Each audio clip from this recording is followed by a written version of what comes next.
Hello, beautiful people. In today's episode with Shelby Smith, we spoke about her not using social media. We spoke about languages. We spoke about a car crash that she got into. It was a really wide-ranging conversation. I really enjoyed it. I think you will as well. If you do enjoy it, let me know on Twitter at Miranda. Don't forget to smash that subscribe button.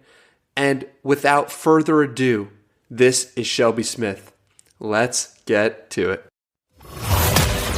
Interesting people, thought-provoking conversations, nutrition for your brain.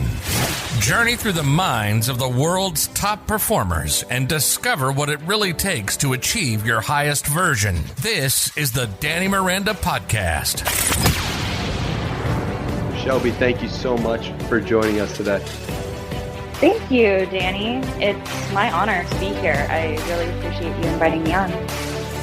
Awesome. So, for people who aren't familiar with you, tell everyone a little bit about yourself. Well, I'm based in Portland, Oregon currently. I put up a website this year, so I guess I can start to call myself a writer. I do sometimes write things and put them up. And I also love to learn languages. I started working at a really cool language learning company this year called Link, spelled Lingq. And I actually found them because I was a customer of their platform. So it's been really fun to start working with them in a whole new industry and a whole new area of focus for myself too. Kind of went through a big career switch earlier this year when the pandemic hit. And what else? I love to travel. I lived in Santiago, Chile, for a little over a year, and I came back to Portland last year and hoping to start globe trekking again soon once it's a little bit more feasible. Right on. Well, the reason why we connected was because of your writing online and because of your website. So I'm so happy that you did take that step and put your writing online, because I thought you've been writing online for a long time. You know, I thought like, oh, this is a professional writer. You know, it just seems like your stuff flows so smoothly, and that's why I was like, oh my God, I have to have this person on the podcast. Like, no doubt about it. So thank you for joining me. Thank you. Yeah. Oh, thank you so much. That is so flattering. I appreciate it. So one of the things that stuck out to me was that you didn't use social media from the time you were 21 to 22. And I wasn't going to have this conversation with you and not bring this up, because it is something that a lot of people our age, I'm 25, I'm not sure how old you are, but it's something a lot of people our age like kind of fantasize about, right? And they're almost like, oh, I wish I could go off social media, but then I can't because of this and that. And you actually did it. And so I wanted to really dive deep on that. Like, what was that like? Yeah, that was a great experiment. Let's see. So I did that when I was 21, like you said. I'm 26 now. And it was a lot of things because it was a full year experiment, and it had various phases. So, I had this inkling, kind of a hypothesis, that the time that I'd spent on social media for, the years prior, it was really shaping like the way I thought, the way I saw myself, and the way I saw the world. And I had been running a business that was really like social media heavy, and it failed in late 2015. So, I kind of went through this period of depression, like, what am I doing with my life? And I just felt so disheartened with social media. And so I wanted to see what my life and what my mind would be like if I was to go offline. So I thought a year is enough time to really give it a fair go. And that would be with, cold turkey with all social media platforms. At that time, I used Instagram, Facebook, Snapchat, and Twitter.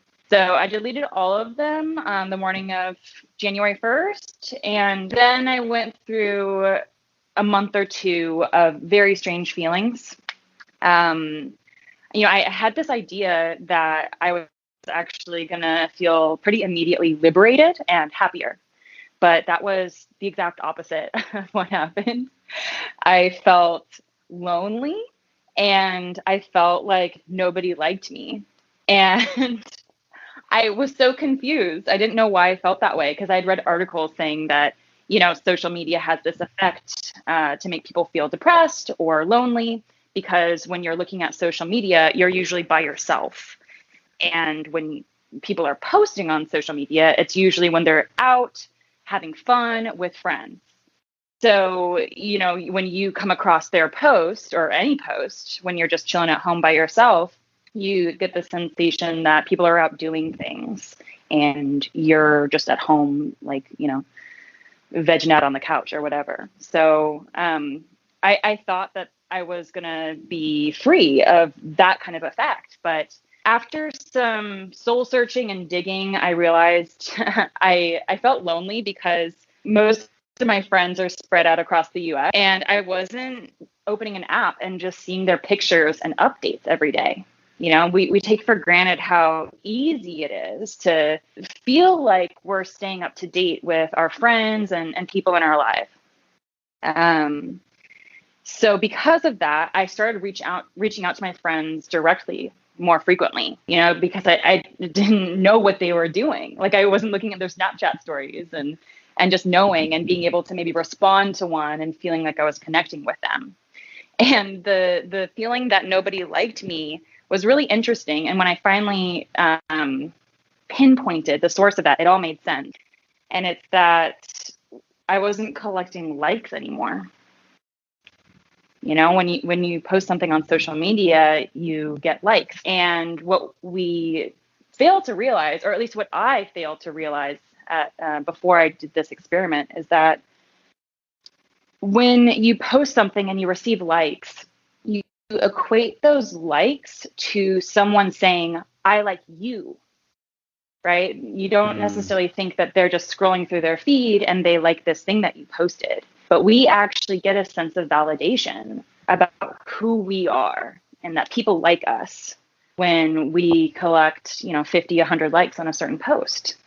So because I wasn't getting that anymore, I wasn't getting validation. So I really had to detox in these first couple months. Once I realized what these feelings were, and I recognized that this was all going to be temporary, I was able to kind of, dig it out. And one day in March, I realized I went the whole day without thinking about social media. And I'm like, okay, we're making some progress here. So, spring was just kind of getting into a new way of living. And then as I transitioned into summer and fall, I did some traveling in the fall, went to Hong Kong and China with my best friend. And that was super fun. And we actually started another business. And when I was traveling, I was so much more present with my surroundings. I freed up all this headspace that I didn't realize I was using when I was living in the social media times, let's say, because when you travel or whatever, when you're out doing something and you think, oh, I want to capture this and I want to share it with people, even if you're not super conscious of it, your mind is kind of thinking what's going to be the best picture to post and what caption am I going to put with it? And then, are people going to like this better than this? So I just didn't have to think about any of that. And I took a lot of pictures for sure, but I was just using the phone on my, or the camera on my phone. I wasn't using a Snapchat camera. And I would just take the pictures, maybe just for myself, I wasn't going to turn around and post them anywhere. So I felt like I really had, I only had myself to please. And that was really, really liberating. And the other big takeaway, I guess, I had in regard to presence was that when I was reading something, I wouldn't think, oh my gosh, that's an amazing line, I have to tweet that, because you don't have that When I was reading, like, I had this hypothesis I was going to be a lot more productive and I was going to read a lot of books. And I didn't read as many books as I thought I would that year. But when I was reading books, I really sat with them. And if I read a line or a paragraph that was really impactful, I would just sit with that. I wouldn't immediately turn to my phone because I didn't have any place to post it. So I really noticed these changes in my brain in that regard. And that was remarkable. And then, I got back on in the first day of 2017, but certainly proceeded with caution. Yeah, I think this is why we got along, at least online. And I looked at you as someone who I could connect with, because I also have played around with experiences like this with, 7-day digital detox and just like removing technology from my life for small periods of time. But when you see someone do it for that long, what is it then like when you hop back on the platform? Yeah, it was a little intimidating, to be honest. As I geared up for it in December, I anticipated it and I had a lot of questions and doubts in my mind, just like, what's even going on on social media? Like, what's the etiquette? What's my voice on social media? Like, does anyone even care? I also had been recording clips, like video clips on my phone over the course of the year. And I strung together a couple of minute video to kind of like share the highlights of my year for my friends. So I got back on the first day of 2017, posted the video, got off. But I felt really overwhelmed. Like when I first went on to Facebook and Instagram, I mean, first of all, the layouts were totally different. Instagram got a new logo in 2016, if anyone doesn't remember that. It was pink suddenly. And so it was all just very foreign, and I didn't know how to make my way around. And I was really like timid.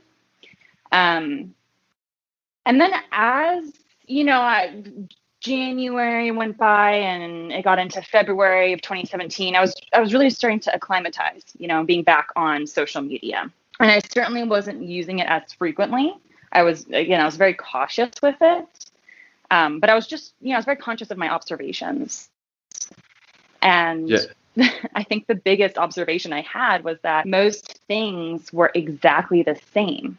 The vibe that you get from Facebook posts and just the stuff that people put out there on Instagram, this beauty contest or like relatives complaining on Facebook or whatever it is. I was truly shocked at how I expected there to be this, I expected it to be such a different experience for me when I came back, but that was just because I had changed. But I realized, oh yeah, like this is exactly the same as it always has been. So it was illuminating in that regard, I suppose you could say. And I wrote that article probably close to the end of February of 2017, like after I had taken a couple months to get back into it and make observations about, stepping back into that world. It's crazy because we're operating in two worlds right now, right? Where we're operating in the real world and then we're operating in some virtual world, which, is great in a lot of ways and is also hurtful and harmful to our mental space as well. And it's just really interesting to think about like the two worlds that we're living in. And I was wondering kind of how do you think about that, the two worlds? Yeah, that's a really interesting question. And it's something that I certainly thought a lot about in this experiment. And I mean, ever since then, too. That was a handful of years ago now. But like this year, I actually deactivated Instagram and Facebook for good. I have no plans, no intentions to get back on those platforms. So I'm all in on Twitter now. But even still, being on Twitter, like let's take that example. If I'm reading a book and there's an amazing one-liner, my immediate response is to tweet it. Yeah, that's because you're thinking of me. And I appreciate that one-liner that you're tweeting. That's why. Like, Danny has to see this. And I appreciate that. And who knows who else out there needs to see it. But I mean, that's the thing. You reached out to me and we're connecting one-on-one now. And sure, the conversation's being recorded. It's going to be a podcast that you can share with people, but we're still connecting one-on-one. And that was like kind of my biggest lesson I got from taking that year offline, is that, social media is a great tool, but a bad master. So when we're not aware of how it can dictate or at least influence heavily our thoughts, then that's dangerous. But if we're aware of it, that's a good first step. And, to take it a step further, how can we counteract that, or at least counterbalance it?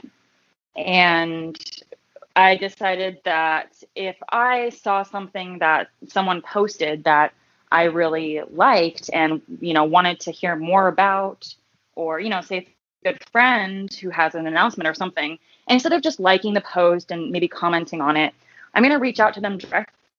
Maybe I'll even take that off the social media platform. I have their number. I'm going to send them a text or call them. Hey, congratulations. How have you been? And actually connect one-on-one, because when you comment on a friend's post and they like your comment, you feel like you interacted with them, but you really didn't.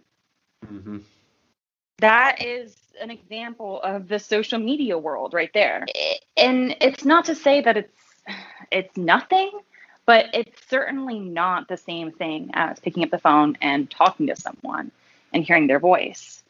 Like one thing I decided to do a couple years back is, like, if I'm on a phone call, sounds very simple, but don't do anything else on my phone while I'm talking to someone.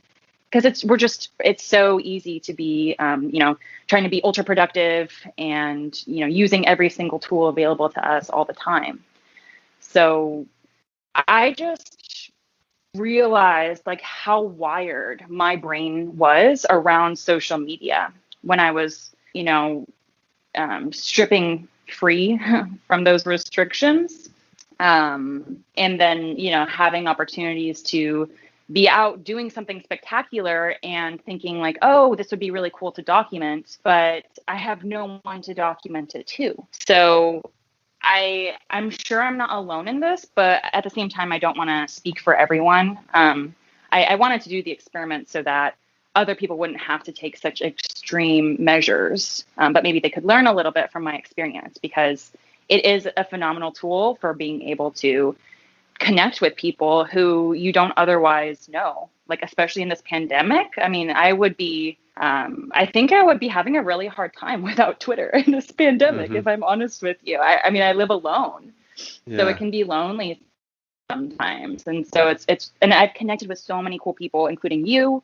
Like I would say that the people I've talked to most over the last few months have been people from Twitter who I literally have never met in person. And they, I've had great laughs with them. I've been challenged by them. My ideas feel like they're being watered by their ideas and vice versa. So I'm not trying to knock social media whatsoever. It's just we have to be in control of it, not the other way around.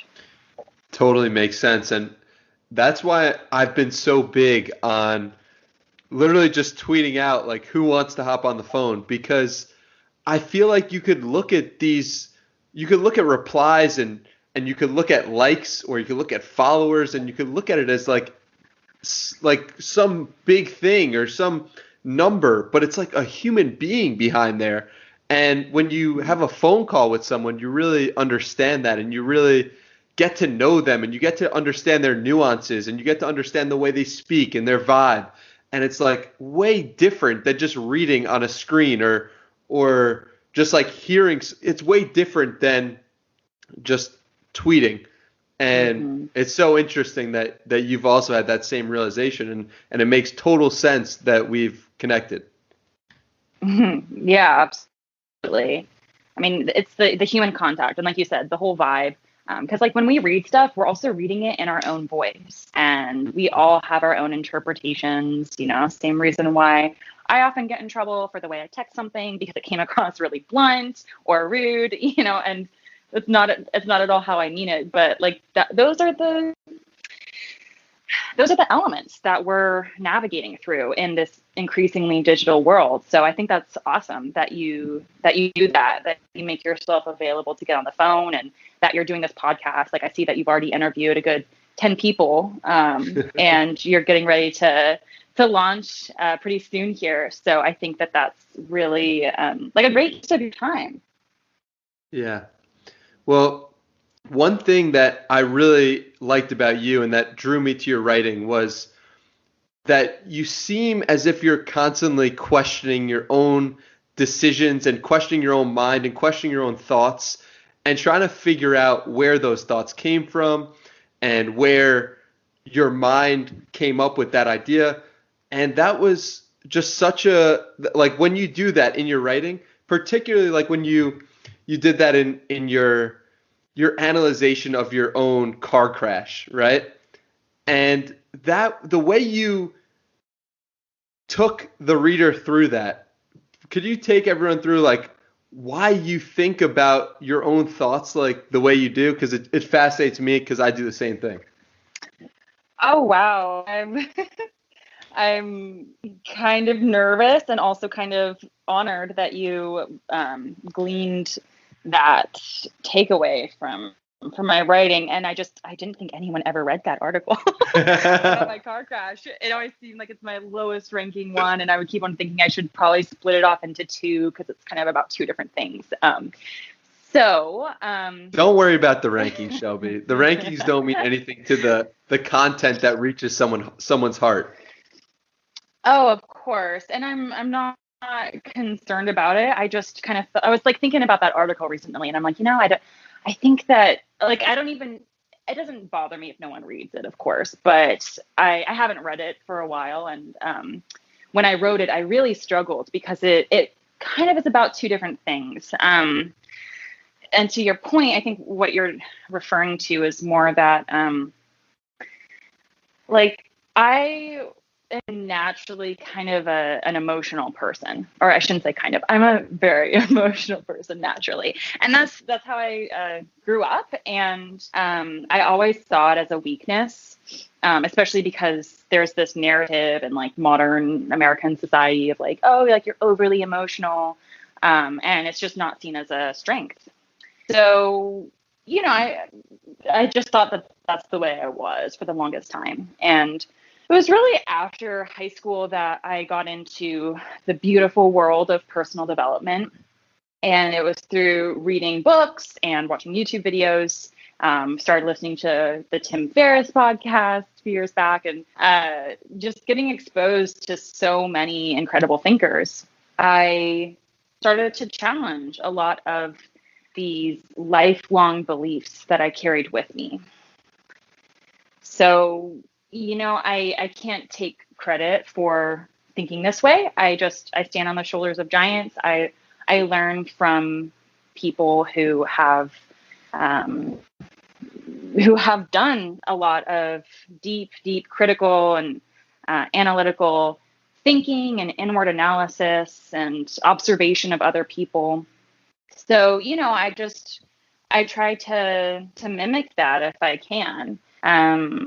So in regards to like the car crash as an example, I was really mad about something before I got in the car to drive. And it was something so silly. Like if you actually look at what it was that was upsetting me, it was just kind of me getting in my own way, being really frustrated, getting ready to go to this event. And I let it really get under my skin.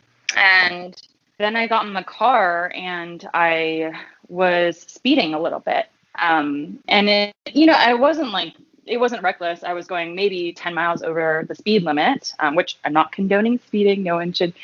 You should just drive the speed limit, guys. But it was raining. That's what the issue was. And it was like a downpour. And yeah, I was just going a little bit too fast and I started hydroplaning. It was mortifying. And long story short, my car ended up getting totaled. It smashed into a cement wall median in the middle of the freeway. And I actually did a 180 on the freeway, and my car stopped facing the traffic behind me. So it was super scary. And fortunately, I was totally unhurt. My Camry took the blow. And, I was able to get it off the road, get it towed, all that good stuff.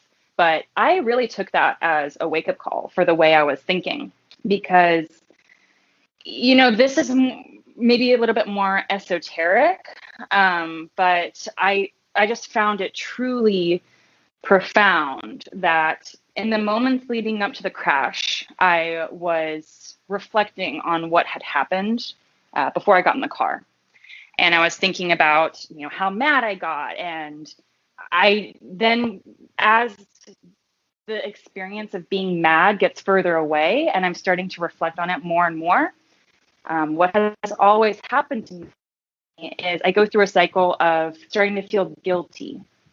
Like, oh, I can't believe I got mad again and over something so stupid. Why do I always do this? And then that usually goes into like a healthy kind of self-evaluation. Like, how could I do this differently next time? But for some reason, this day when I'm in the car, I had basically the opposite thought. And I started to feel guilty, but then I said, you know what? No, like this is actually an endearing quality about myself. And this is why I am moving to South America to be alone. Like this is why I don't last in long-term relationships. Just all of these really isolating thoughts about, how like this is what go-getters and high achievers do. They're not the softest around the edges. Like they have some spikes on them, and it's okay because at least I'm not affecting anyone else. Like at least I've been alone in this whole experience. And right as I'm thinking this, my car starts fishtailing out of control. I could not do anything about it. I gripped the wheel, nothing. It didn't make a difference. And immediately my thoughts just got into like saving myself. And I stopped reflecting on that experience until after the car crash and after I had pulled off to the side of the road. So in reflecting on that, I did feel like it was a sign, it was the only time I ever had such a self-affirming thought about my own weaknesses. And it's not to say that I should be ultra critical of myself, but when we are doing this process of self-evaluation and reflection, it's important to be honest about our own shortcomings. And again, not beat ourselves up, but just recognize them and then call out what we would like to do, how we would like to be, and figure out where's the gap, where's the disconnect in between what I do and what I would like to do. And then start asking questions, ask myself questions to prompt myself to provide an answer that then I can follow. So I guess that would be kind of an example of this questioning that you asked me about. You know what I loved about that piece? I loved that you, at the end of it, you were thanking everybody to the point where you were thanking Steve Jobs for creating the iPhone that could help call someone to your rescue. And it just goes to show, like, just previously an hour ago, before the car crash, you were thinking like, oh, I can do everything on my own, and then the dichotomy of that to the complete opposite, like I need everyone to survive. It just hit me in a way where, we take for granted all these things all the time. I'm recording this on a MacBook. I'm recording this with a microphone, and I'm drinking water, and it's like these things don't just come because they come because I paid for them and someone assembled them in such a way. And it's really important, I think, to take that time to really remember just how dependent we are on each other. Yes. Yeah. Thank you for calling that out. That was for sure a huge takeaway because, a lot of my life, I think I've prided myself on being independent. And that's actually something I'm really focusing on unlearning this year in particular. And it's funny that you're talking about the space from a few years ago when I really did start to enter into this lesson. But these kinds of things take time because you can understand something in theory, but to put it into practice is something else. But yeah, absolutely. Like this whole concept of being self-reliant is kind of a myth. Like you said, like I can't assemble plumbing in a house. Like I get to take advantage of it every day. And I sit here and I say I'm independent, because I earned the money to pay for this. But society is so intertwined and interdependent, and we need people in every craft. And so it is really, I think it's a disservice to ourselves to believe that we don't need anyone else, because, whether or not you go through your entire life without having a car crash or, something horrible that happens to you and you have to really face that reality. I think it's really important to acknowledge that we do depend on one another. No one is alone in this world. I mean, this is not a single player game whatsoever. And yes, it's great to be able to rely on yourself, but we shouldn't walk around with a hubris to claim like we don't need anyone. Like I created myself and like this is going to be how I reach nirvana all on my own terms. It's just, that's not how it works. And I also think that, especially like experiencing a lot of loneliness through living alone in the pandemic, I have so much more appreciation for my family, of course, but even just friendships. Friends are such a blessing and they really enrich our lives. So why do them dirty by saying that we're independent, we don't need anyone? Like we all need people, guys. Come on. Yeah, absolutely. So one of the things you did, which was super interesting to me, was you lived abroad by yourself, knowing nobody. And talk to me a little bit about that, because that kind of goes in the other direction of being self-reliant, because I'm sure you felt as if you were self-reliant living in a completely different country for the first time. Talk to me about that experience and what it was like. Oh, yeah, there would be a lot to go into there. But I first moved in late 2017 to Quito, Ecuador. So it's the capital of Ecuador. There's about 2.5 million people in the city, and it's a big city. And that was just like mortifying at first. I woke up my first morning there and like looked out the window and saw the city, and it was so foreign to me. And I suddenly realized, oh my gosh, I literally just moved to an entirely different continent and I know zero people here. So it was shocking. And I certainly went through a lot of different phases of loving it and other phases of sheer panic and like, why did I do this? But it was something that I always wanted to do ever since I was like in high school. I saw myself living abroad, and specifically in a big city in a Spanish-speaking country. So it was something that I knew I really wanted to do, and I had researched and worked hard to accomplish. But that's so sorry to cut you off. That's so specific. Why did you have Yeah. that in your head as like, that's my future, I know it? Like, why? I'm so curious. Well, I started studying Spanish in school and I loved it. And we learned a lot about Spanish speaking cultures as well. So, I got to, I got somewhat familiarized with Spain and Latin America, and just in terms of like, what their culture is like, the geography, et cetera. And I'm from Portland, Oregon, which was not even considered a city when I was a kid. And it's grown a lot over the course of my life. But, even still, it's considered like a small city, not a real city. And I consider myself to be a city girl. I like being around people and I like being where there's action. So I just kind of always wanted to live in a big city. And I wasn't necessarily interested in living in LA or Miami or New York. So I just kind of decided to combine those two desires and say, I want to live in a Spanish speaking country for sure. And I also want to live in a big city. So I just did them at the same time. Gotcha. Makes complete sense. And what did your family say about it? Like, were they supportive? What were your friends like, don't leave me? Like, what was the reaction like from the people around you? Yeah, I think a little bit of everything. I was interested in traveling and I had already done some solo international trips before that. So people around me knew that I was interested in it. And for people who knew me back in high school, this is something that I had talked about.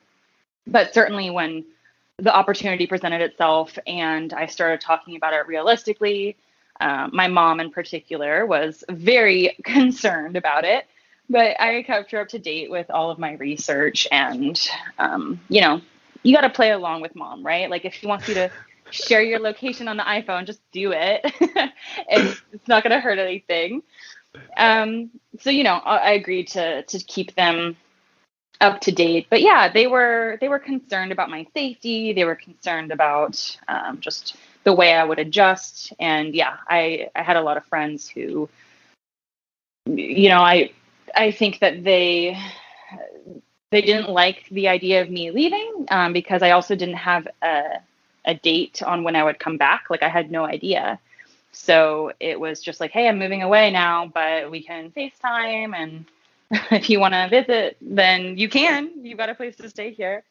But overall, it was really supportive. Like I am truly astonished actually at how the people closest to me, they said they would really miss me. And if they had it their way, like I wouldn't leave, but they knew it was what I wanted. So of course they would support me. And if I didn't have that kind of support, I wouldn't have been brave enough to do it.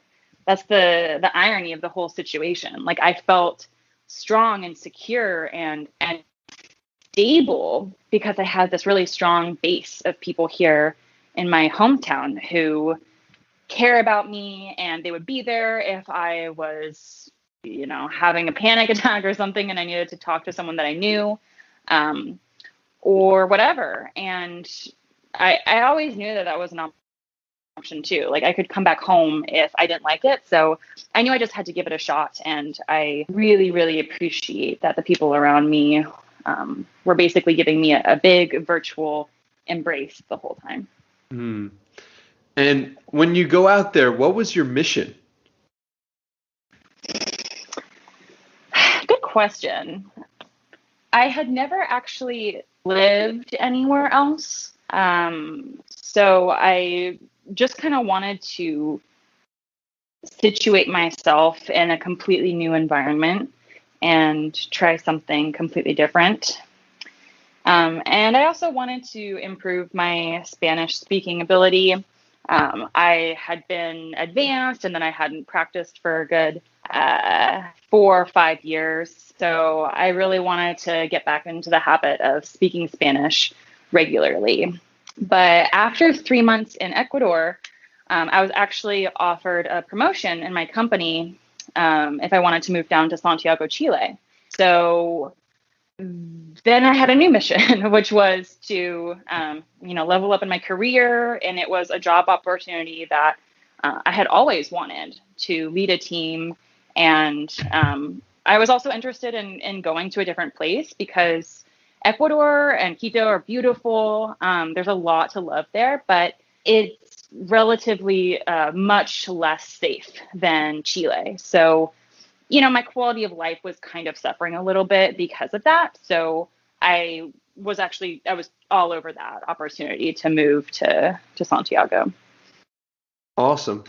Well, one thing that you have in particular is an interesting way of viewing jobs. And I'm happy that you brought up careers and jobs because it leads me to exactly what I wanted to bring up with you, which is that you think that most people are doing job searches completely wrong. And I wanted to get you to talk a little bit about that. Yeah. And I mean, it's not anyone's fault. Like, this is the way that we are taught to look for jobs, where you get a resume going and you go to certain websites to look for jobs that are available, that have postings. And like, you filter through those and try to find one that matches your experience and your capabilities to the best of your ability. And then you submit your resume and or cover letter and hope that they contact you back for an interview. But because, with the pandemic and all of the job loss across the country and the world, the first thing to consider is these job postings are completely oversaturated. There are so many people submitting their paperwork and hoping to be noticed. So that really puts the barrier to entry much higher. And you also have to consider something that I saw on the inside. I was working in a big company when the pandemic hit, and we had to lay off almost 90% of our staff. Wow. So when that happened, everyone got way more strained.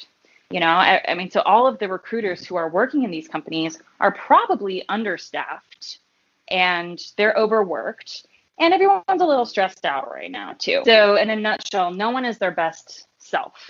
So when you consider all these factors, I just think it doesn't make sense to look for a job that way. And instead, you want to kind of flip the whole process on its head and consider what you can do, consider what you want to do, and find the company where you would best fit. And even more specifically, the role within that company. But even if you can just start with the company itself, I think that's perfect. And then you want to reach out. You have to figure out who at that company you can talk to. If it's a startup, you probably want to talk directly to the CEO or founder. If it's a bigger company, then, who can you talk to? Who's inside that company?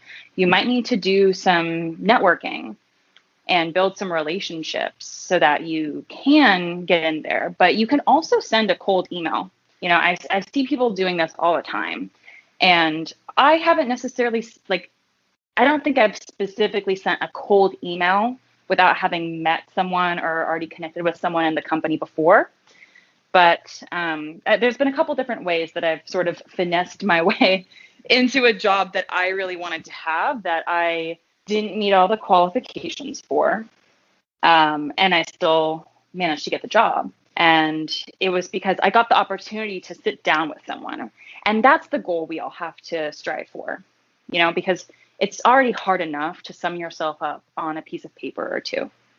And as we were talking about before, there's a level of interpretation that comes into written texts. And, you're just a completely different person when someone's working with you than you are on a piece of paper just hoping to get the opportunity to meet someone. Mm-hmm. So I always say, do whatever you can to get in front of someone and then just be yourself. And, if you are the right person for that job, as you thought you were, then you're probably going to get it, but you have to force yourself in. And I just have seen from experience, I've also been a hiring manager before. We've had lots of qualified candidates submitting their resumes, and sometimes they're just really dry and boring. And you don't know how many other jobs they're applying for. You don't know how badly they want that job or if they're just looking for another paycheck. So on the inverse too, you want to make sure that you're showing the hiring manager that you really want to work in that company. Because if you sincerely want to be there, you are going to do really well every time there's a challenge. You know, I find that when people are just at a job for a paycheck, they pretty much tap out mentally as soon as they can when things get tough. But if you have someone who is absolutely thrilled to be working in that company, then no matter what happens, they're probably going to have a resilient spirit and be excited to solve those problems, as, you know, problems just naturally happen. So it's basically the storm the castle technique, and it has done me pretty well. Yeah, so it's basically taking the normal approach of, instead of applying for jobs on job boards, you reach out to the people who you know are the decision makers, and you make sure that you get in front of them in some way, and then you sell yourself as someone who's really interested in working there and someone who is passionate about the cause that they're trying to espouse. And it's really interesting because it's like that little thing, right? That could save someone's job search. It's like, what recommendation would you have to people who are just in that process? Is it to think about the companies that you use, the companies that you enjoy, and reach out to them? What would you suggest to people? Yeah, I think that starting, if you're trying to figure out where you would like to work and you have no idea, then absolutely looking at the companies that you already use as a customer and love, I think that's the best place to start. And it's funny because sometimes these answers can be right under our nose and we just haven't consciously thought about it. But that's exactly what I did earlier this year. Like I was, studying French on this language learning platform, and I was working in the vacation industry. So, when the pandemic hit and things got really rough, I started to think about another place I would like to work. And, I was just on this language learning app one day and I thought, oh, like, what about this company? But it was under my nose for a while and I didn't notice it. So I really do encourage people to try to look at things a little bit differently as they're going about their life. So whether it's using a physical product or, being a customer of some sort of software or application, really consider, like, what are these things that you love? What are the brands that you might even identify with? And those are for sure the best place to start.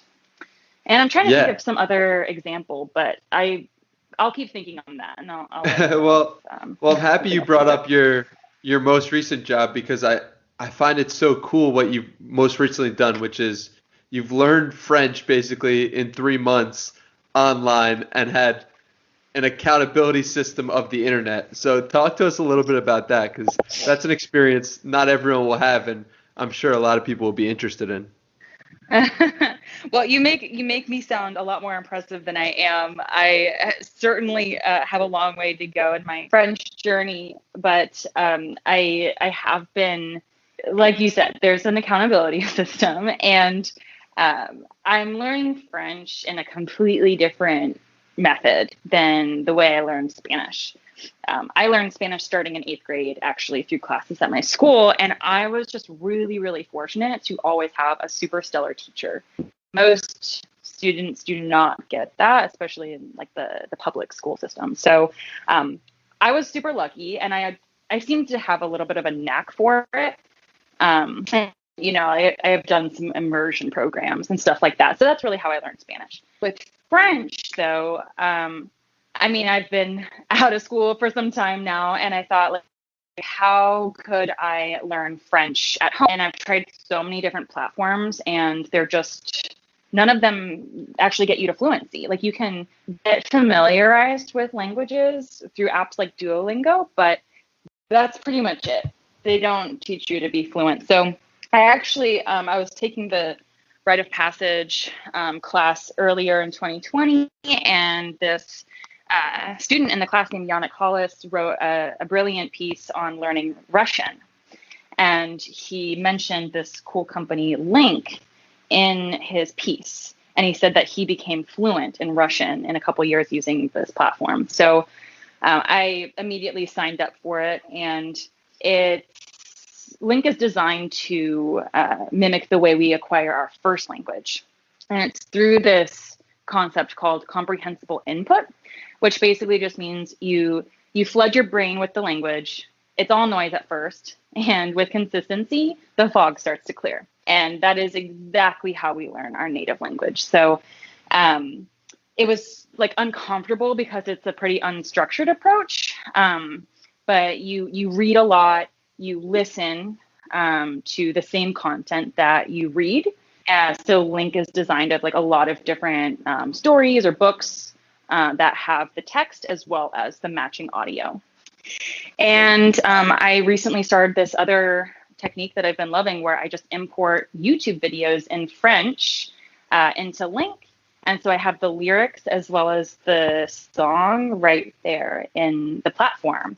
And so through just doing that over these last couple months, I've been internalizing the language a lot better than I thought. And that's because, back to your point about the accountability system, when I started working at this company about 3 months ago, they knew I was just starting to practice French. And they said, oh, you should go up on our founder's YouTube channel and make a video once a week tracking your progress in learning French. And so Steve Kaufman is our founder. He's this incredible guy, 75 years old, speaks 21 languages, and he's a YouTube influencer. He's got like almost 300,000 YouTube followers, and he makes a lot of videos about his language learning experience. So I got the pleasure of recording a video with him once a week that he posts on his channel. So people of the internet get a chance to observe my struggles along the way. I usually would like ask Steve a lot of questions, and we didn't actually speak French for most of the videos for the first 12 weeks. And then the 13th video we did a couple weeks ago, we just spoke all in French. And I was really nervous, but you just kind of have to rip the Band-Aid off. And I felt like I was stumbling all over the place, but he told me he was really impressed because I could understand him and my pronunciation was strong. And I didn't realize that I had internalized so much of the language, and I didn't even realize that I was understanding him. But that's just kind of, I think, the magic of this method of language learning, because it's not a matter of like memorizing lists of vocabulary words and getting tested on it. It's just a matter of like living in the language and being in it. So I still have a long ways to go, like I said, but it's definitely a great accountability system, like you said, to make sure I don't miss French practice too many days in a row. Do you find that having that Spanish proficiency or fluency, I don't know what exactly you are in Spanish, but do you find that knowing Spanish helped you learn French as well? Did it translate at all or not at all? Yeah, French and Spanish are really closely related. So it is helpful. It can also be detrimental, but it's helpful for two main reasons. One is that if you learn a foreign language and then you go and learn another foreign language, you already understand kind of what the process looks like. Like, it's not going to be a mirror image of it, but there are lots of aspects of language that if you only speak one language, you don't realize what's happening when you communicate in that language. For example, like verbs come in an infinitive form. Like to go would be the infinitive form of the verb go. And then you can conjugate that verb. So a conjugation just means like apply a person to it. So I could say I go, or you go, he goes, etc. And if you notice, I go, you go, that just sounds so natural to us to say that, and to say he goes. That's just like how we talk. But we don't realize that we're conjugating a verb when I say I go versus he goes. So, you kind of understand like, oh, I'm going to have to learn verb conjugations as you start to learn a language for the second time. But another reason it was so helpful is that they are both heavily based in Latin. So there are lots of cognates, which are words that sound the same across languages. The accent is very different. So that's the part where it's detrimental. Like Steve was telling me in the first several weeks that when I spoke French, I had a beautiful Spanish R. So you just have to practice with the sounds. Well, that's good to know. You're giving me kind of nightmares of my days taking Latin, and it's frightening because all I know is English. Latin. Yeah, I studied Latin for 4 or 5 years, and it was just not a good experience. Wow, well, you stuck with it for so long. Why did you keep going if it was not a good experience? I mean, I think it was a requirement for high school. I can't really remember, but oh wow, 5 years of it. That's a lot. I'm sorry to hear that. I mean, maybe one day I'll tackle another language, but it's scary Latin's stuff tough. out there. Latin's tough. I mean, I have tried to dabble in it, like just out of curiosity recently, and I'm like, I just can't. So, Spanish is I would say it's a relatively easy language to learn, for a couple reasons, and I think Latin is kind of a monster to try out as the first time you're learning a foreign language. So, yeah, stick with me, Danny. I'll help you out. I heard Spanish is easy, and so I'm going to go to Ecuador. Is that the plan? You certainly can. I think there are more cost-efficient ways to learn Spanish these days, but like Link. To each their own. Exactly, like Link. Everyone should go subscribe to Link. We're doing a great 35% discount on the annual subscription. So, I mean, I think it really is an awesome deal. Like, I'm sorry I'm plugging it so much, but like I love this software, and that's why I work at the company. Like, I don't promote it because I work there. I promote it because I love it, and that's also why I work there. You know what I mean?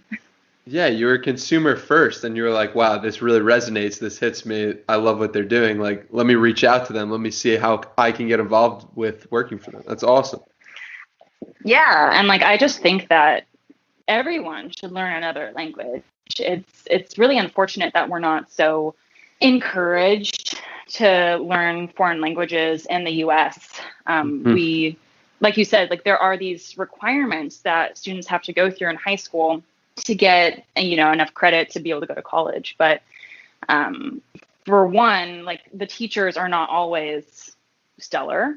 And even if they are, like you said, it's challenging to learn another language. And really, from the research I've done over the last 8 months or so, I'm finding that learning language in a classroom is not the most effective way to learn. Mm-hmm. So even if you're like having a discussion in your Latin class in high school and it's going okay, like that doesn't prepare you for going out into the world. Well, no one really goes out in the world and speaks Latin, but for me, even, like I was killing it in my, junior year Spanish class. And then I went to Costa Rica and I'm like, oh my God, like everyone is speaking Spanish, like in a native local accent. And, there's use of slang and there's all these regional variations. And so, I think for a number of reasons, students are not so encouraged and empowered to learn another language. And then you hear like, oh, it's so much harder to learn it as an adult, which is not necessarily true. It's actually just a mental barrier that we put on ourselves. And it's really that kids are not afraid to look stupid and fail. And that's why they do so much better. It's not just because their brains are like sponges. Like I feel like I've learned so much more in the last 5 years than I did from ages 5 to 10. And you have to have an open mind and be willing to look stupid, like be willing to say things incorrectly, because you will, and people will be patient with you. And then you'll learn. Yeah, it's so interesting because I think that I was kind of pushed away in the sense of like, you're forced to do something. So obviously the child in you is going to resent doing that. It's kind of like when people force people to read books. It's like, then it really hurts and hinders their ability to love books. And yes, there is, it's amazing to have discipline in certain things and to keep going when, it's tough. But the way school forces you to, you have to learn a language. It made me resent languages and makes me think like, oh, like maybe I'm not good at learning languages, when if I applied myself to that, maybe I'd be good at it, So it's like, it's kind of like, I like to think about how can we not force people to do things, but suggest them in like fun ways and interactive ways. And Link sounds like that. So that sounds cool. Maybe I'll have to check it out. Yeah, no, it's definitely a lot of fun. Like you can import Netflix episodes and learn that way. I mean, it's truly remarkable. And I've talked to people like when I was living in South America, people who spoke really good English, and I would ask how they learned, and so many of them told me that they just learned through listening to music in English and teaching themselves the lyrics, or through watching like Friends or just TV shows. Yeah, I've heard that too. In English. And I mean, Link kind of creates the interface that you can do that really easily. But like, it's also possible to do that manually, and it's a lot harder.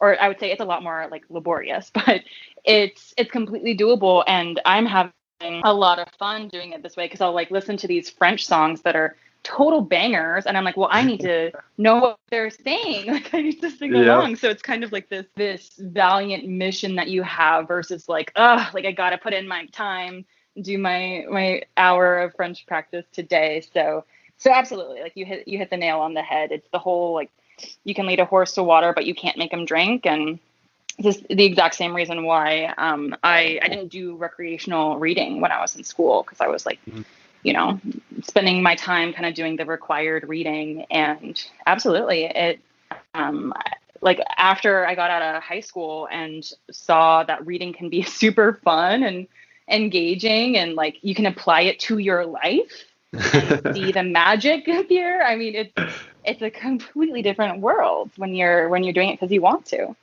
Yeah, exactly the case for me too. It's like when I was younger and forced to read books, I'd be like, all right, fine, I'll read this book.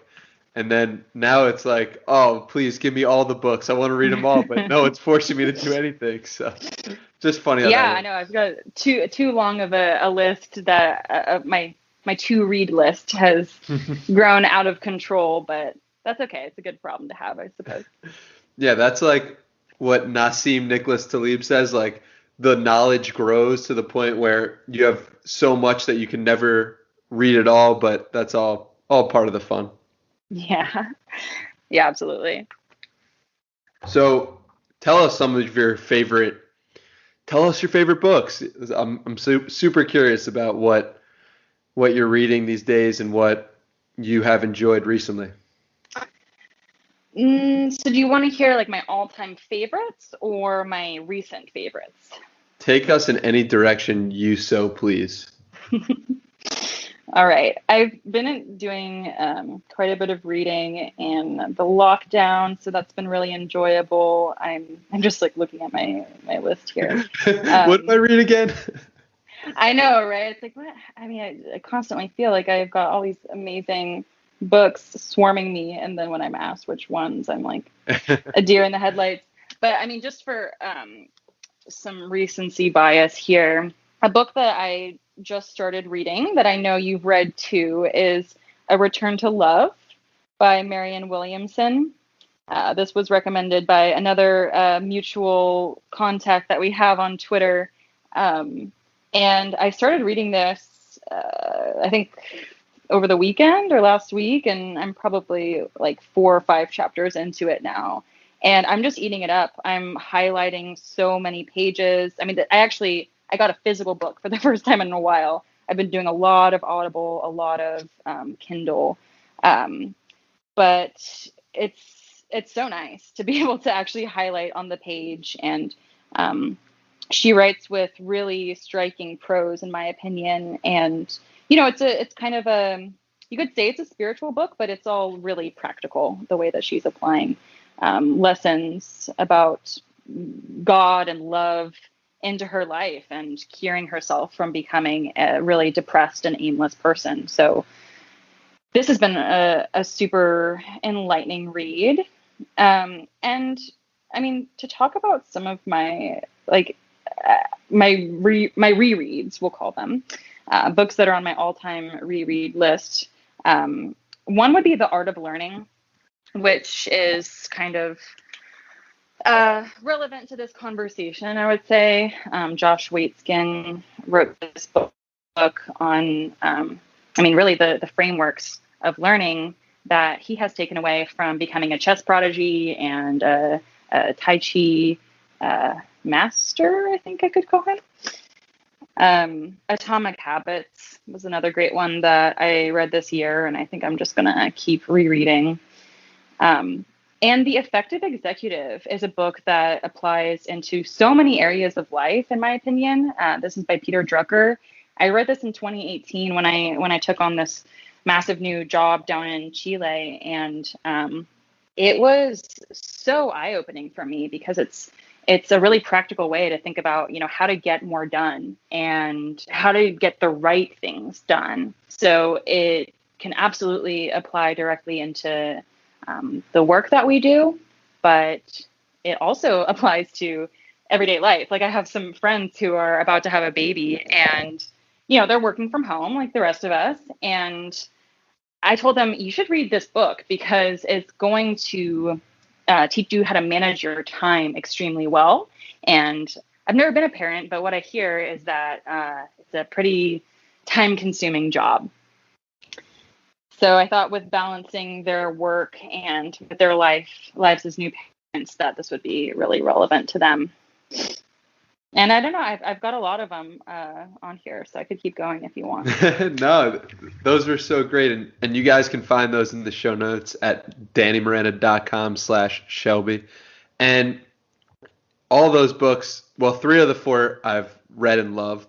You're the second guest to bring up The Art of Learning as one of their favorite books. So definitely got to check that out. Like I've read it, but you have to check that out if you're listening right now. Go order that on Amazon. Amazing book. Right now. Yeah, right now, this second. You'll get it in less than 2 days. Amazon, probably less than 10 seconds now, Bezos.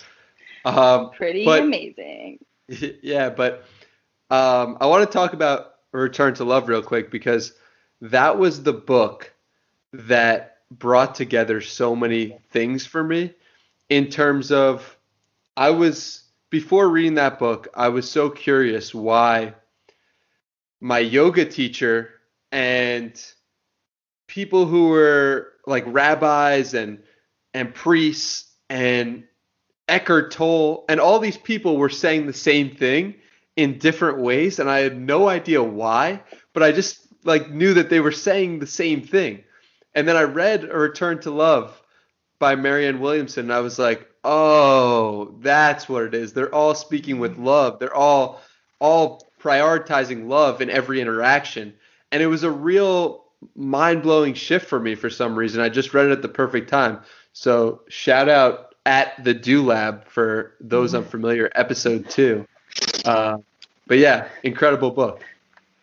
That's a really good point. Like I said, I'm just a few chapters deep, but you just put words to what I've been sensing as I've been going through it. You said that really beautifully.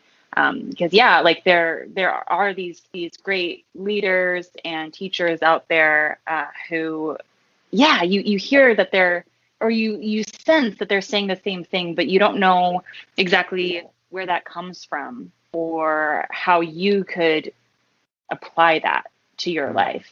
So I feel you on that completely. It's a great illuminating read, and it's one of those books that I'm trying to savor. Like, I don't know, I get this weird thing where I'm the same way. I know exactly what you're talking about. And I don't want to do that. So I do this strange self-sabotage where I am 80 to 90% of the way through, and then I don't finish because it's like depressing to finish a book. You're like, I don't want to finish this book because it's too good. I never will. Exactly. So if I just never finish it, I'll always be able to go back to it anytime. Return to Love was definitely one of those books for me as well.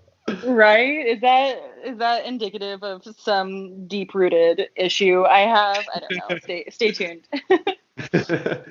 But okay, so I also you said you gifted the effective executive to your friends who are about to be parents, Yeah. going in a slightly different direction.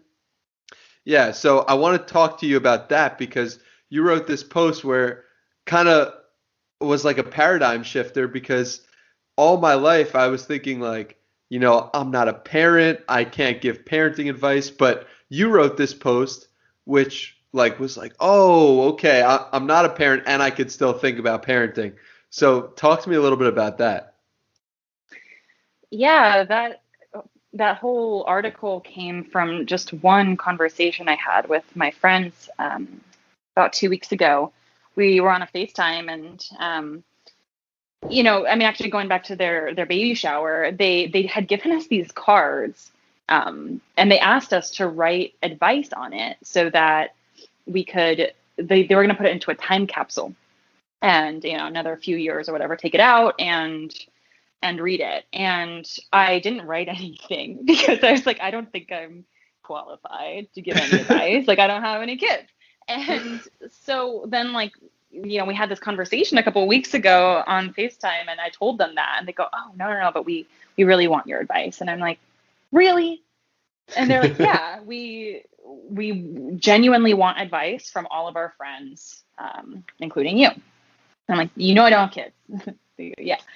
Yes, all the more reason that we want your advice. So that led to a very just thought-provoking conversation where we built on top of one another, and we were all just getting these new ideas based on what somebody else said. And I was just so fired up afterwards that I had to write about it. And the essence of what we talked about was raising an independent thinker. And certainly this is my advice because of my experiences.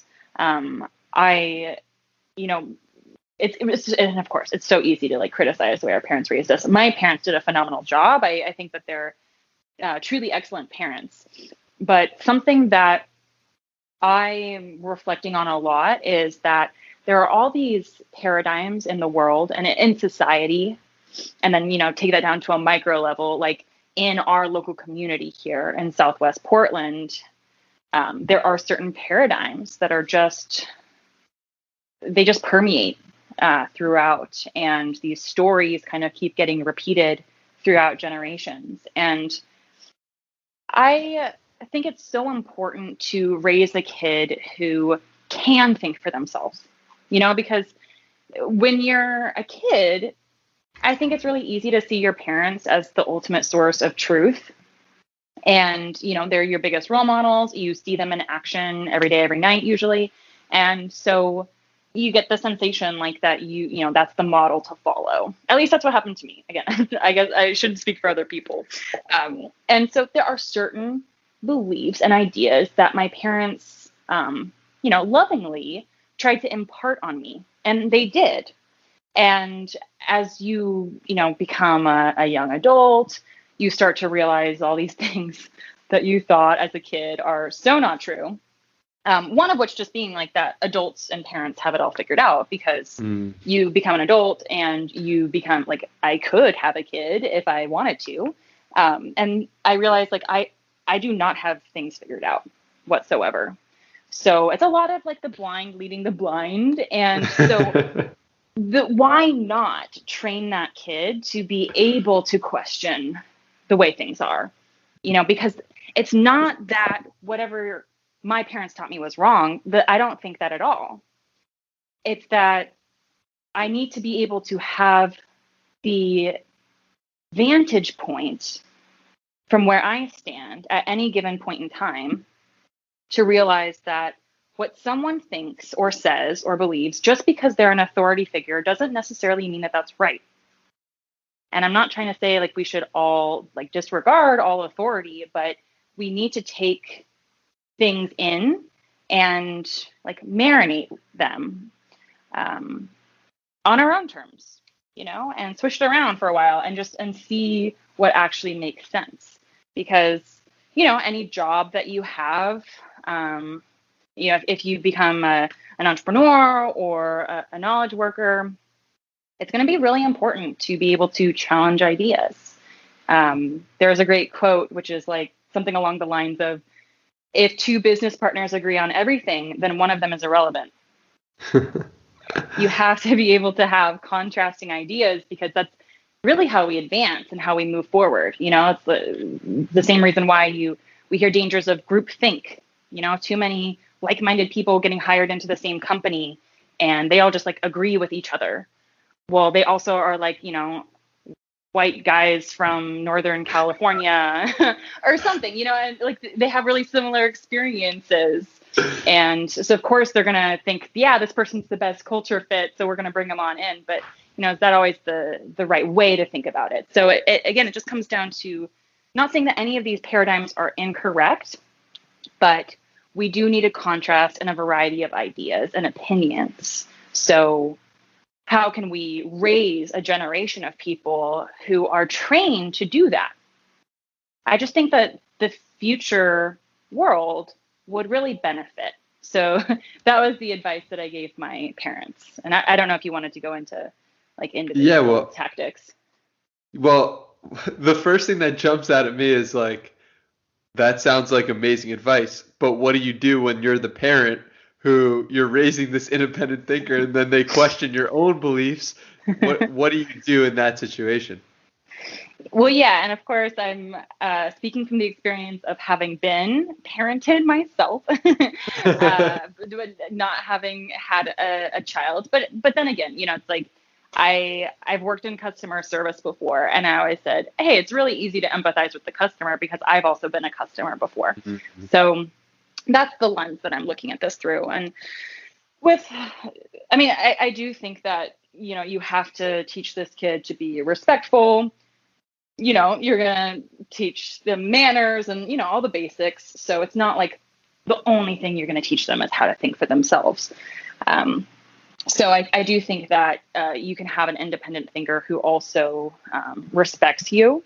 And as long as you respect your kid, and treat them like a person, because so many parents can forget this at times, that just because they're kids doesn't mean they're not people too, and they're not internalizing the way that you treat them. So there has to be mutual respect. And there shouldn't be like the because I said so thing. Like, I know that that's an easy response, but that doesn't actually help a kid understand the way things work. Yeah. I think of I don't know if you quoted this in the article or just came across this, but it's like we treat children as, I have no idea the quote. No, I know what you're saying. You know the quote that I came across? This was a great quote that like made it on Twitter in the last couple days. Like, yes, and now I can't pull it up. We treat kids like we treat kids like kids, but expect them to act like adults. We should really treat them like adults and expect them to act like kids. Thank you for coming to the rescue there. Oh my God. Yeah, of course. That would have killed me not being able to remember that. Thank you so much. It was so good. I know. I so true, right? Like, yes, exactly. I mean, and I've seen people doing this. I've seen people parenting their kids in such a way that, they talk to their kid as an adult, just as they would talk to a friend, a business partner, a colleague, someone who they respect. You don't have to like literally talk to them like they're babies or yell at them or, try to manipulate them just because they're kids. And they, again, like we can all kind of like reflect on how we were raised and understand that we're all products of our upbringing. So the way that your parents act and behave, including the way that they treat you, is basically your roadmap for how to treat other people as you grow up. So I think it's incredibly important for this to be top of mind, and for, parents really do have to I was going to say be on their best behavior. I just had this thought like, oh my God, so many parents are going to listen to this and be like, I have no idea what I'm talking about here. And I know it's way harder than I'm making it sound completely. And I think it's also important to call out that like, you're going to have bad days, you're going to slip up. That doesn't mean that all progress you've made with your kid is lost, far from it. But if this could be a virtue that both parents are aligned on and they strive towards, the thing is that eventually that kid is going to be popped out into the real world and they're going to have to fend for themselves. And if they are not trained to think for themselves, they're going to be in a lot of trouble. If I went off to Ecuador when I was 23 and wasn't capable of thinking for myself, well, I probably wouldn't have made it to Ecuador to begin with. But, I could have found myself in some really sketchy situations or literally dead. You never know what could happen. So I just think it's the best gift that you can give your kids, and maybe they'll contradict you, but if you also train them to be a respectful person, then they should contradict you respectfully.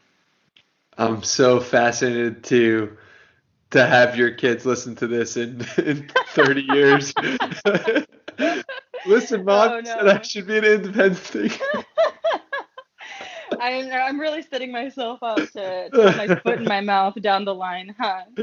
I would like to say that this is really how I would approach it, but of course, certainly easier said than done. And I just want to say I have so much respect for parents, especially in this pandemic. I see what people are going through, dealing with balancing work and homeschool and everything else that goes on in a regular life of a kid. It is immensely challenging. So big shout out to all the parents out there. They're raising our future generation. So got a lot of respect, and hopefully they don't get mad at me. Well, I think that it's really cool because, one of the reasons why I'm recording this podcast and recording podcasts and writing online and doing all this stuff is it's really cool to see how your views change and how you had it right 2 years ago, 5 years ago, whatever, or how you had it wrong, or how you progressed in your thinking. And it's like, if you don't put yourself out there and stamp your moment as this is what I believe at this moment in time, then how do you have anything to measure growth? So I think it's awesome that you're listen, I'm not a parent. These are my views. Come at me if you want, but this is what I believe in this moment. And how many people can say that when they're 26, these are my views? You have that now, and that's awesome to have. Yeah, I appreciate that. And certainly I think if anything is true, it's that everything is subject to change, and that includes my beliefs and even the principles that I have. I would like to say they're firm, and I think they will be more or less firm over the course of my life, but everything is dynamic. We're really dynamic as people. So, one thing I hate is when people get canceled because they change their stance on a matter. I think that, again, if you're really thinking for yourself, you probably will change your stance on various matters throughout life. Or, you'll be comfortable saying, I don't have an opinion on this. And that's okay too. you don't have to have an opinion on everything. The canceling thing drives me crazy when people come out and say oh, my views have changed, and people still get upset at them. And it really hurts me when it's someone who's dead, right? And who can't defend themselves, and who would have, if we put the cancel culture in that time, it's those people might have had those same beliefs. And it's it's very difficult when we superimpose our current standards for what's acceptable into the past. It's one of the things that really gets me going and is really top of mind now. And because it's just what things could we be canceled for right now, right? It's homeless people, climate change. We're doing so much to cancel ourselves that we could be canceled for in the future, that it's it's frustrating because people are just doing the best they can in every moment. And yes, we should look at someone and be like, okay, they did something really messed up, but also here's the positive that they contribute to society. So I think when we attempt to cancel someone and say they're completely wrong and we can't learn anything from them, that's when we really get into trouble as a society. Yes. Yes, I'm over here nodding, almost through my neck out there. Especially when you say someone who's passed away and they're not there to defend themselves. I think that's really kind of unfair territory to go into. And it's not to say that people, dead people of the past like haven't done things wrong. But when you said that people are all just doing the best that they can in any given moment, I really believe that to be true. And yes, there are probably like, some malicious intents out there, but even still, like horrible people in history. If you read their interviews, many of them believe that they're doing something, or maybe all of them, believe that they're doing something noble. And it's not at all to justify evil, but to understand that each person's experience is an undeniable truth to them in that moment, or their experience, their perception. The way that we perceive the world is based on our past experiences. And if you take a step back to understand that when someone says or does something that you don't understand or that you don't agree with, it makes it so much easier to empathize with them. And if we can't empathize with people, then we can't even enter a conversation with them to try to see their point of view, because if you don't try to see someone else's point of view, one, they're going to know that, and they're not going to really hear anything that you say because they know that you don't hear them. But also, like the conversation just might not even happen. And then you guys both go, on your own way, and you don't actually get to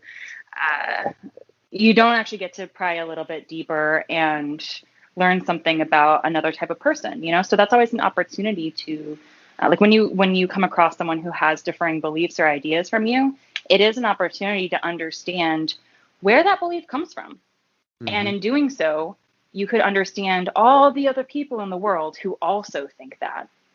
Because usually if, there's a guy out there in the Twitterverse who says or tweets something that you're like, that's BS, there are a bunch of likes on that tweet. So it's like, okay, well, other people think that too, So usually people are not an island, even if it's such a foreign belief to you because you've never heard someone who believes that before, That's the beauty of the internet, that we can get access to ideas of people who have lived very different lives from our own, from the comfort of our own bedroom.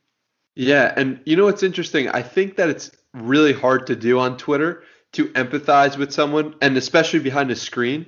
I think in person, when you're looking someone in the eye and that's a real person with a real belief, and you're talking to them and you're like, wow, okay, this person believes X and I believe Y. Where aren't we connecting? And I find that that's really valuable because on Twitter, you don't know who's a troll. You don't know who's just saying crazy things. And there's no skin in the game is really what the problem with Twitter is.